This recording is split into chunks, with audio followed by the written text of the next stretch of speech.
बिस्मिल्लाहिर्रहमानिर्रहीम। बोलते कालम के साथ मैं आमिर रज़ा ख़ान। और इस वक्त पूरी दुनिया में एक बात का शोर मचाया जा रहा है कि अमेरिका इल्लीगल इमिग्रेंट्स को अपने मुल्क से निकाल रहा है और उसकी गिरफ़्तार कर रहा है। कल भी भारत के अंदर 104 इल्लीगल अफराद जो कि गैर कानूनी तौर पर दाखिल हुए थे अमेरिका में, उनको एक फ़ौजी जहाज़ के अंदर हथकड़ियाँ डालकर, बेरियाँ डालकर भिजवाया गया वापस। और उनकी जो दास्तान सुनी गई है, आज जो सुनाई उन्होंने दास्तान, वहाँ के मीडिया को वो रोंगटे खड़े कर देने के लिए काफ़ी है। लेकिन मेरा ये आज का मौजू नहीं है। हाँ, इसका मैं ज़िक्र ज़रूर करूँगा कि उनकी दास्तान के अंदर और पाकिस्तान से जो गैर कानूनी तौर पर अमेरिका में बैठे हुए लोग हैं, उनमें क्या मुमासलत है, क्या वो एक जैसे हालात से गुजर कर अमेरिका पहुँचे थे और क्या ऐसे ही हालात में वो वापस आएंगे। इस वक्त 7200 के करीब लोग जो हैं गिरफ़्तार हो चुके हैं और इनमें पाकिस्तानियों की भी बड़ी तादाद मौजूद है जिनको अब डिपोर्ट किया जाना है। फ़िलहाल उन पर वहाँ के कानून के मुताबिक उनको कुछ ऐसे जगहों पर रखा गया है जो जेल नुमा जगह समझ लें, जहाँ पर उनको रखा गया है, जहाँ पर उनको खाने पीने का सामान या फ़राहम किया जा रहा है। लेकिन ये बात ये 7200 तक नहीं रुकनी है, ये बात लाखों में जानी है कि डोनाल्ड ट्रंप एक पॉलिसी अनाउंस कर चुके हैं कि जो गैर कानूनी तौर पर अमेरिका में दाखिल होगा उसको वापस उसके मुल्क में भिजवाया जाएगा और उसको मुजरम डिक्लेयर किया जाएगा और आइंदा 5 साल के लिए वो किसी दूसरे मुल्क में नहीं जा सकेगा। ये बहुत बड़ी पॉलिसी है जिसका जो है इतलाक़ कर दिया गया है और इसमें अमेरिका के साथ साथ यूरोप भी शामिल है। यानी जो अमेरिका से डिपोर्ट होकर आएगा वो दोबारा यूरोप भी नहीं जा सकेगा। उसका पासपोर्ट इंटरनेशनल रूल्स के मुताबिक 5 साल के लिए जो है पाबंद कर दिया जाएगा, वो किसी दूसरे मुल्क के लिए ट्रैवल नहीं कर पाएगा। ये बहुत बड़ा कानून है जिसका इतलाक़ हो गया है और 104 हिंदुस्तानियों का जहाज़ जो है वो पहुंच गया और इसी तरह कोलंबिया से जो लोग कुछ लोग थे उनको भी पहुंचा दिया गया है। जो दास्तान सुनने में आ रही है उन लोगों के कि हमारी आंखों पर पट्टियां बांधी गई, ले जाया गया, रखा गया, धक्के दिए गए, हथकड़ियाँ पहनाई गई, बेड़ियाँ पहनाई गई और जब त्यारा अमृतसर के एयरपोर्ट पे उतरा तो उन्हें पता चला कि वो भारत पहुंच चुके हैं। इससे पहले उनको बिल्कुल इस बात का पता नहीं चला कि उनकी उड़ान इस फ़ौजी त्यारे के अंदर कहाँ तक है।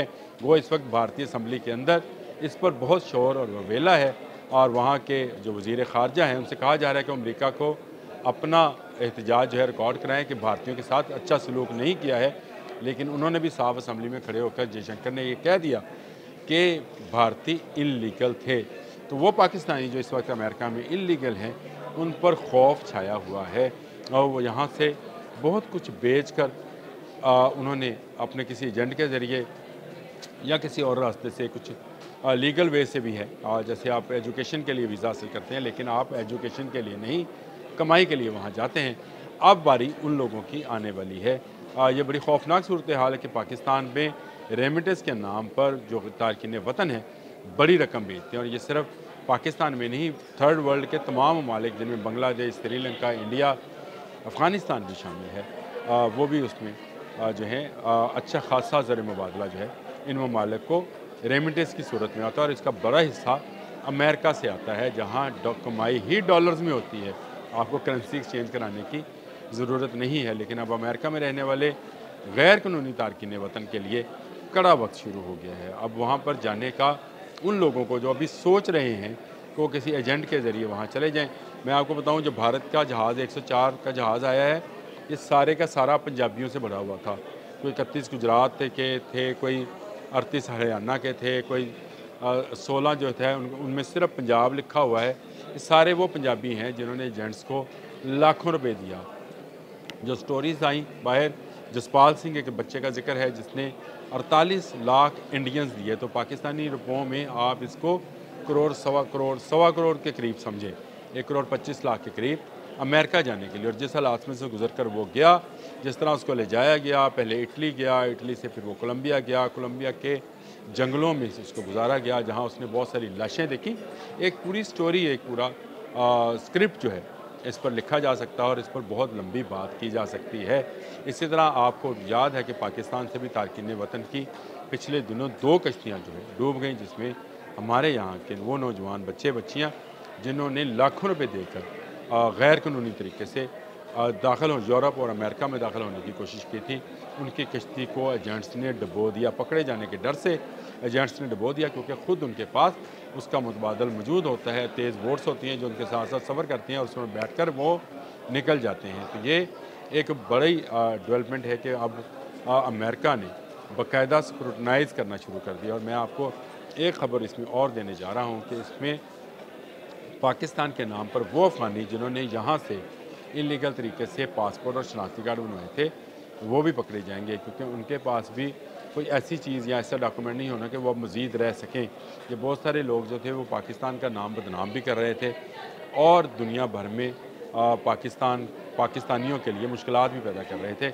इनके नाम तो पाकिस्तान ने ख़ुद अमेरिका को देने हैं कि ये वो लोग हैं जिनकी तस्वीरें हैं, जिनके पासपोर्ट्स हैं, जो कि इनलीगल तरीके से अफ़गानी शहरी थे लेकिन पाकिस्तान के रास्ते यहाँ से पासपोर्ट और शनाख्ती कार्ड हासिल करके अमेरिका गए। तो याद रखिए ये बहुत ही ऐसा लम्हा है जब आपको सोचकर फ़ैसला करना है। आप अपने मुल्क की आधी रोटी खा लें, आप अपने मुल्क में रहकर कोई काम धंधा, कोई मेहनत मजदूरी कर लें, लेकिन ये बाहर का ख्वाब देखना अब बंद हो गया है। अमेरिका ट्रेंड सेटर है पूरी दुनिया के अंदर किसी भी कानून का। अगर अमेरिका में ये कानून बन गया है कि गैर कानूनी तारकीन वतन को निकाला जाए, और अमेरिका को कहा ही तारकीन वतन का वतन है, क्योंकि कहते हैं कि यहाँ पर सब माइग्रेटेड हैं। डोनाल्ड ट्रंप भी माइग्रेटेड नस्ल से है। यहाँ पे तो रेड इंडियंस थे जिनकी अब नस्ल मदूम हो चुकी है, यानी चंद एक रह गए होंगे, बाकी अगर रह गए कोलंबिया की किसी साइड पर अगर बैठे हुए तो होंगे, बाकी तो अमेरिकन सारा इमिग्रेंट्स का मुल्क है। अब उस इमिग्रेंट्स के कंट्री के अंदर ये कानून पहले मौजूद था कि जो अमेरिका में उतरा वो अमरीकी शहरी है, ये ख़त्म हो चुका। और इसी ट्रेंड को देखते हुए यूरोप के बाकी ममालिक जो कि अमेरिका की ट्रेंड को फॉलो करते हैं, वही जो हैं इसको दोबारा इस कानून को भी फॉलो करेंगे और गैर कानूनी तारकीन वतन को, जिनको पहले असाइलम हाउसेस में रखा जाता था, उनको उठाकर बाहर निकालेंगे। ट्रंप ने इलेक्शन से पहले ये ऐलान किया था कि अब असाइलम हाउस नहीं, अब गुआंतानामो बे में जाएंगे।